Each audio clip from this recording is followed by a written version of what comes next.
Esqueça tudo que você sabe sobre Dandadan, Saint-Germain, o ciclo de Sansara, absolutamente tudo. Se eu te falar que na realidade o que tanto Saint-Germain almeja é a pior ruína que se pode existir nesse universo. Esse é o início do despertar dos antigos yokais, criaturas primordiais que destruíram completamente todos os alienígenas. E sim, isso também possivelmente vai explicar a guerra que tem entre essas duas facções e responder finalmente quem é mais poderosos, alienígenas ou yokais dentro do universo de Dandadan. Eu sei que você tá curioso, mas é claro, não se esquece de se inscrever nesse canal maravilhoso e largar aquela dedada amaldiçoada no botão do like, no botão do hype, que me ajuda bastante. Fala, meus delinquentes, como que vocês estão? Sonark Animes aqui falando, e a gente esqueceu do que não deveria esquecer dentro do universo de Dandadan, né? Esse mundo inicialmente começou mostrando pra gente yokais e alienígenas, e as coisas se escalaram num nível completamente absurdo, porque começou com uma história somente de yokais e alienígenas se tramando no cacete, se evoluiu para uma coisa completamente absurda. A gente tem velhinhos extremamente poderosos, temos alienígenas da raça sumeriana de um planeta completamente distante, temos o gordo mais inútil de toda a obra da ficção, e não é aquela mulher que geralmente processa todo mundo, é ninguém mais, ninguém menos que Quinta Sakata. Temos yokais, claro, temos yokais de todas as formas, cores, raças, tamanhos, etnias.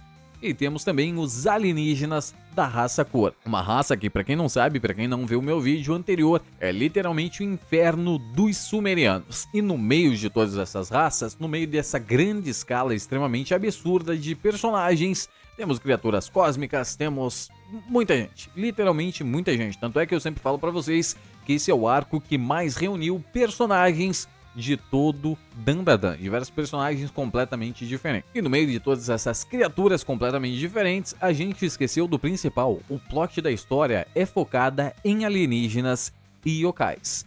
E esses alienígenas e yokais serão os personagens que irão lutar no final de tudo, e todos querem uma única coisa: nosso queridíssimo Dandadan. Isso, no final das contas, o que o nosso queridíssimo Saint-Germain quer, o Dandadan, como sempre a gente vem falando nesse canal maravilhoso, não for algo bom, digamos assim, e se ele for na realidade um portão que sela algo muito, mas muito perigoso para esse universo. Sonarken, como assim? Para falar um pouco mais sobre isso, a gente vai ter que voltar alguns vídeos atrás nesse canal maravilhoso. Num dos vídeos que eu fiz, eu menciono a possibilidade de Dandadan ser nada mais nada menos do que a pedra que o deus Izanagi utilizou para selar a entrada do Yomi, para nunca mais deixar a sua esposa sair de lá de dentro. Porque eles brigaram, tiveram uma DR de casamento? Não, porque Izanami se tornou a deusa da morte. Vou dar um contexto melhor para você, tá? Dentro da mitologia japonesa existia dois deuses da criação que gostavam de fazer filhotinhos. E um desses filhotinhos que acabou nascendo durante você sabe o que, na realidade era o deus do fogo, e queimou completamente a deusa Izanami, a transformando em um cadáver incinerado. Seu amado, nosso queridíssimo Izanagi, decidiu ir buscá-la diretamente no submundo, e ao chegar lá se deparou com a gatíssima sem maquiagem, ficou completamente assustado, saiu correndo de lá sendo caçado por diversos Onis e selou a entrada do Yomi com uma gigantesca pedra. Então talvez, é claro, Dandadan pode ser essa pedra que sela esse poderosíssimo yokai. Sonaken, por que você acha isso? Porque a mitologia é clara, né? Ela é criadora dos yokais. Todos os yokais que temos, os espíritos malignos, é graças a essa bela mulher que vocês veem na sua tela. E durante o processo de selamento dela, ela gritou de lá de dentro: filho do Mapu, para cada vida que você criar, eu matarei 1000 almas. E ele continua: então eu criarei 1500. Maravilhosa DR, é graças a esses malditos que todo mundo tá se lascando dentro do universo de Dandadan. Sonarken, tá, essa parte eu já entendi, até porque eu vejo seu canal desde o início. Mas aonde entra o despertar dos antigos yokais nessa história? Temos o yokai principal que, por lei, é obrigado a aparecer dentro do universo de Dandadan: Izanami e Izanagi. Izanami controla perfeitamente o ciclo de morte e renascimento, no caso o ciclo de Sansara, e toda aquela história do que as mandalas do diamante, toda aquela história que envolve o renascimento, o próprio símbolo dos Illuminates, que apresenta pra gente constantemente alguns personagens do Dandadan, vão de acordo exatamente com os personagens Izanami e Izanagi. No caso, Izanagi representando a vida e Izanami representando a morte. E é exatamente aí que vocês conseguem encaixar os ciclos de morte e renascimento dentro do universo de Dandadan. E baseado nisso, é claro, se você analisar todos os personagens mais poderosos dessa obra, eles aparecem sempre com o mesmo símbolo, o símbolo dos Illuminates, o olho de Horus, aquela piramidezinha que tem um olho dentro, que é motivo para um monte de especulação até mesmo no nosso mundo real. Todos eles são simbolizados, é claro, todos os personagens mais poderosos sempre vão aparecer com essa mesma marca. Aconteceu com Ludres, aconteceu com Kashimoto, que porta um espírito cósmico extremamente poderoso, conhecido como Afon-Zahá, e ninguém mais, ninguém menos, é claro, que o próprio Saint-Germain é apresentado por esse símbolo. E de todos os personagens, ele é o que mais quer possuir o Dandadan. Para você que não sabe, é claro, no meu canal, um vídeo muito antigo, eu menciono que na realidade a identidade verdadeira do Saint-Germain ou do Sanjomi é ninguém mais, ninguém menos do que o próprio Nurari-Ryon, o supremo dos yokais, que é ninguém mais, ninguém menos que esse velhinho com cara de ameixa seca. Dentro da mitologia japonesa, esse yokai é responsável por comandar todos os yokais. Em relação à força física, ele tem uma força considerável? Não, ele não passa de um merda completo, mas o poder dele é literalmente isso, comandar os yokais, independente do nível de força e poder.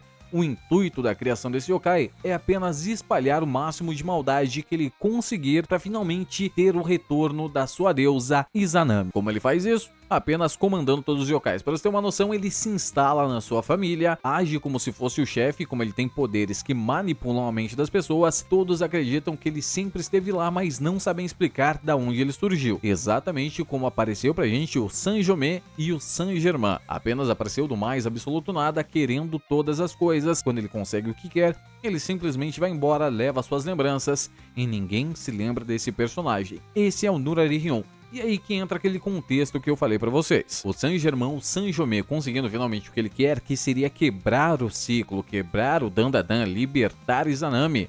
Aí teremos os yokais mais poderosos de todo Dandadan vagando pela terra, destruindo o que eles quiserem. O primeiro, é claro, já anda sobre a terra, nosso queridíssimo Nurari-Ryon, extremamente roubado, extremamente poderoso, conseguindo controlar massas diversas de yokais. Se você é um yokai, você vai ser manipulado por ele. Então, provavelmente, quem enfrentaria esse inimigo extremamente poderoso, ninguém mais, ninguém menos, que a própria Momoyase com seus poderes de aura e contenção de aura. Então, com isso, o único oponente na história de Dandadan que poderia enfrentar Nurari-Ryon seria somente Momoyase graças aos seus poderes. Dentro da obra de Dandadan, ninguém se mostrou capaz de controlar um yokai, exato dois seres, Sanjome e Momoyase. Uma outra criatura extremamente roubada que também existe dentro da mitologia japonesa é ninguém mais, ninguém menos que o Cão do Trovão Raiju, que manipula as tempestades, um paralelo ligado diretamente contra o deus Susanoo, que é o deus das tempestades, e o deus Raijin. No caso, eles são inimigos mortais, e esse cão faz muita destruição por onde passa. E como eu mencionei em uns vídeos anteriores, um poder que se encaixa perfeitamente no nosso garotão Okarun. A sonar que mais isso não foi mostrado pra gente em momento nenhum dentro de Dandadan. Eu sei, meus delinquentes, mas se você ver os paralelos de todos os yokais mostrados pra gente até agora, todos são completos buchas, tá? Vovó Turba é extremamente fraca pro nível de Dandadan. A seda acrobática é um yokai sim existente dentro do nosso mundo, dentro da história da mitologia japonesa, mas é um yokai extremamente frágil. Para você ter uma noção, o poder dela é completamente diferente do que a Aira mostra pra gente. Os poderes da seda acrobática é um poder de mandar os outros pro Isekai do Herói do Escudo, completamente diferente do que é apresentado na obra. Então todos os yokais, até o Mal Olhado, para você ter uma noção, não chega aos pés desses yokais que eu tô apresentando para vocês. Os poderes dele, perto desses yokais, é completamente ridículo. Então, em um momento ou outro, veremos os yokais mais poderosos, e é isso que eu tô falando para vocês nesse vídeo. E as coisas vão de mal a pior, porque se continuar nesse sistema, se eles continuarem explorando yokais extremamente poderosos e inserirem Izanami dentro da obra, eles têm que colocar ninguém mais, ninguém menos do que Kagatsushi, o deus do fogo, o ser que consumiu completamente o corpo da sua mãe assim que ele nasceu. Pode ser que esse seja na realidade o último vilão yokai de Dandadan, com toda certeza, tá? Como eu mencionei para vocês, se eles explorarem Izanami Izanagi, esse personagem precisa existir, e quem vai ter o poder deles? Aí é a partir de vocês. Eu só quero ver ele incinerando todo mundo dentro daquele universo. E por último, é claro, né, a rainha do submundo, a mãe do deus do fogo, que com certeza vai fazer um caos gigantesco. Imagine essa personagem aparecer como vilã.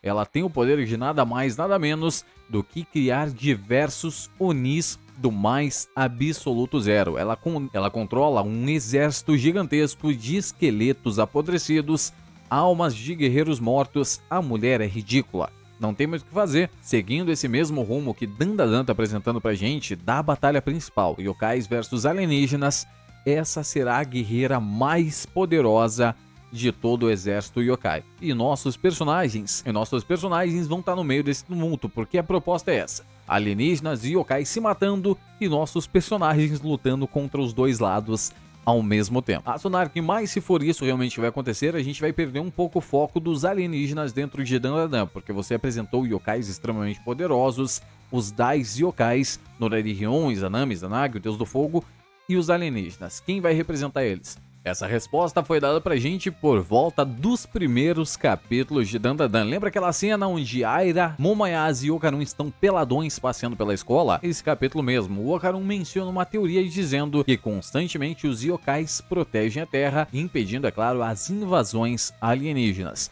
E como ele chegou a essa conclusão? Possivelmente, se ele utilizar a mitologia de Izanami Izanagi, colocar um desses deuses como alienígenas e um desses como yokai, faz muito sentido. Dentro, é claro, da nossa própria cultura mundial, onde povos antigos consideravam criaturas místicas como os demônios, como os yokais, e outros consideravam os próprios alienígenas como essas mesmas criaturas. Todas as representações sumerianas, os deuses daquele local vieram do espaço. Então, yokais e alienígenas, no final das contas, são a mesma coisa. A única diferença é que um utilizou a tecnologia como seu poder principal, digamos assim, e o outro utilizou seus poderes espirituais. Mas é claro que eu quero saber da sua opinião. Você acha que eu esqueci de algum yokai extremamente poderoso que pode aparecer quando for destruído o portão conhecido como Dandadan, o portão do Yomi? Talvez apareça Nui, talvez apareça Yuki-onna, mas com toda certeza diversos yokais estão prestes a aparecer dentro do universo de Dandadan. Não só yokais,